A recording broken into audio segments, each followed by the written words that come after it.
Stardew Valley tips for beginners.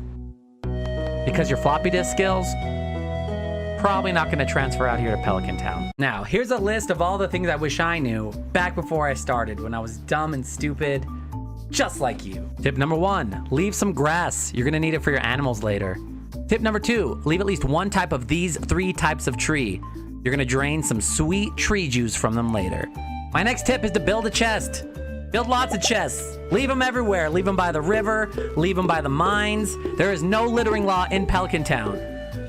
Although I do want to add, I did not realize till filming this video, people do get mad if they run into your chests. So make sure not to leave them just like in the middle of the street or whatever. My next tip is to always accept the quests that are posted on Pierre's general store. You get some decent money for delivering items that you probably already have lying around your chests, and you'll get some relationship hearts as well. Besides, there's no punishment for failure or disappointment, and even if there were, you're probably already used to disappointing your parents on a daily basis. Next tip, buy the backpack. It only costs 2,000 gold for the first one. Next one's a little bit more expensive at 10,000 gold, but it's worth it. Next tip, you can use the pickaxe to clean up your farm. You can clean up all those messy spots when you inevitably mess up your farm like you have everything else in your life. Out of all the buildings you should definitely build the silo first. All that grass you left from before, you can now scythe and turn into hay. Hay will make sure your animals stay fed through the winter when you finally get to that season. So build the silo first, then later build your coop and other barns or whatever buildings you want to build. Your parents told you to stop watching TV because it melts your brain. Well, melt your brain in Stardew Valley. There's not much left to melt, and you get to get useful tips from your TV. You get recipes from Queen of Sauce. You get tips from living off the land. You can plan ahead with the weather report and maybe plan to upgrade your watering can based off if it's raining. And the fortune teller impacts all your luck-based events like mining or fishing or whatever. So plant your keister right in front of that screen. It's time for television. Speaking of television, make sure to treat your life like an episode of Hoarders. Save one of every item, not counting the trash. You never know when a quest will pop up on Pierre's shop, and they'll want you to deliver some obscure crop that you harvested 10 years ago. And that's a good way to build relationship levels and all kinds of stuff. So save one of everything, maybe even 2 if you want to get every recipe in the game later, which will involve you cooking up old rancid vegetables. Speaking of keeping old rancid vegetables, make sure to keep multiple flowers, especially if you're going for early love in Pelican Town.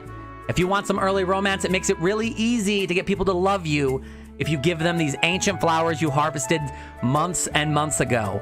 Flowers are liked by almost everybody in Pelican Town, and they're definitely the cheapest way to get general love in this little village of easily bought people. Now, since you're saving all this stuff and flowers or whatever, make sure to organize your chests by color. Now, you can change the color of each chest by opening it and then picking a color from the color wheel at the top. This can be really handy, actually. You can organize your vegetables into a green chest. You can put all your fish into like a blue ocean-looking chest. Personally, I use a pink chest to hold all of the various items and bits of hair that I've taken from Haley's trash over the years. I made it pink for love. Next tip is to make sure you build a scarecrow. Crows will come every day and eat up all your crops, so make sure you build a scarecrow. You can build one as soon as you hit farming level 2, which you'll hit as soon as you harvest all those parsnips you got from your gifted seeds on your first day in Pelican Town. Speaking of crops, keep your crops manageable. It's really easy for this game to turn into a drag if you've planted thousands of vegetables on your farm and you spend all day watering your crops. Your real life is already a drag. Your real life already sucks. I've seen your Facebook photos. It's terrible. It's just awful. I don't even know why you post those photos. Anyways, let your real life be a drag. Let your Pelican Town life be a fantasy. That's why I spend all my day digging through Haley's trash. Hey, you know those little squirmy wormies that are sticking up from the ground? Hit them with your hoe. You'll find books, you'll find clay, you'll find artifacts. Good stuff. Good wormy stuff. Do you remember that deep emotional trauma left when your parents forgot your birthday for the 2nd year in a row? Well, you have a chance to correct that virtually by remembering everybody else's birthdays in Pelican Town. If you give people gifts on their birthday, they receive it at a much higher love rate than they would on other days. You can get 2 to 3 relationship hearts in one day if you're giving them gifts they love, especially if they're like iridium or gold or things like that.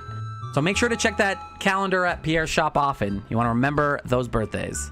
Do you remember that deep emotional trauma left by your parents not investing hard into your relationship? Well, you can replicate that trauma by not investing in anyone else's relationship. No, but seriously, do not invest hard into early relationships with everyone in the town early on in Stardew Valley. Seriously, maintaining relationships with everyone in Pelican Town takes a lot of time, effort, and money that could all be reinvested into your farm. Maintaining relationships becomes a lot easier later when you have all these recipes and all these resources to invest in loved gifts by people in Pelican Town. So start by focusing on your farm, focus on a few relationships, but do not try to get the entire town to love you.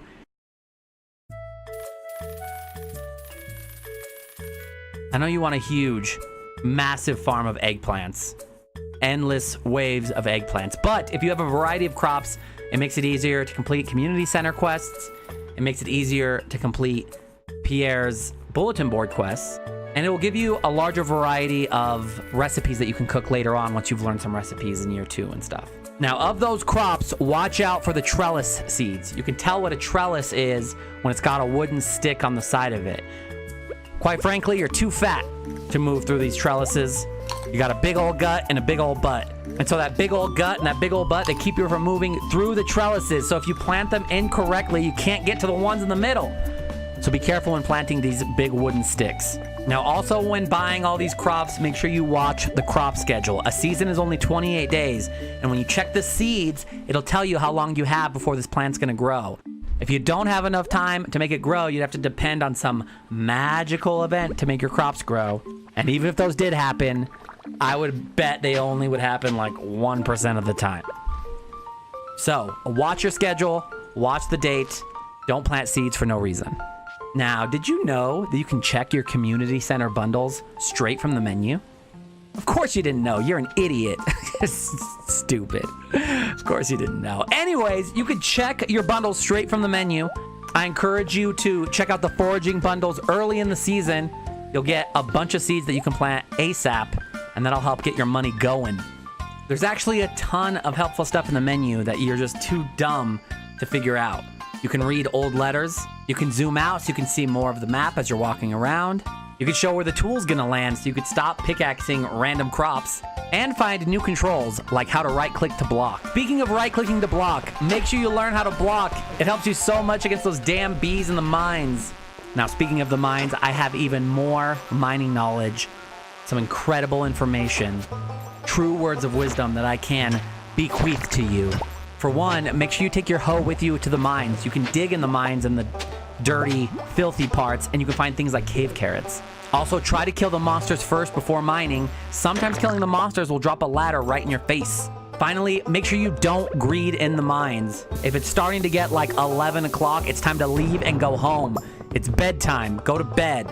Speaking of bedtime, you know that crippling depression that puts you to bed at like 4 p.m. every day in real life? Well, you can have crippling depression here too. You can actually go to bed in Stardew Valley whenever you want. And there's really not a ton of use in using every last minute to chop down every last tree, unless you're trying to hit some specific deadline, which Stardew Valley doesn't have a ton of. So go ahead, hit the sack. No one will judge you here. Speaking of judgment, did you know you can come find me at twitch.tv/Dr. Drew, and I will judge your stupid, terrible chat messages there? Well, you can. And that's our final tip. Make sure to come check me out at twitch.tv/Dr. Drew, and I'll make sure to give you all the advice, the best advice, in the least condescending way possible. That's it. I'm out of tips. Stop bugging me. Go home, go to bed, go to farm. I don't care. Leave me alone. Bye.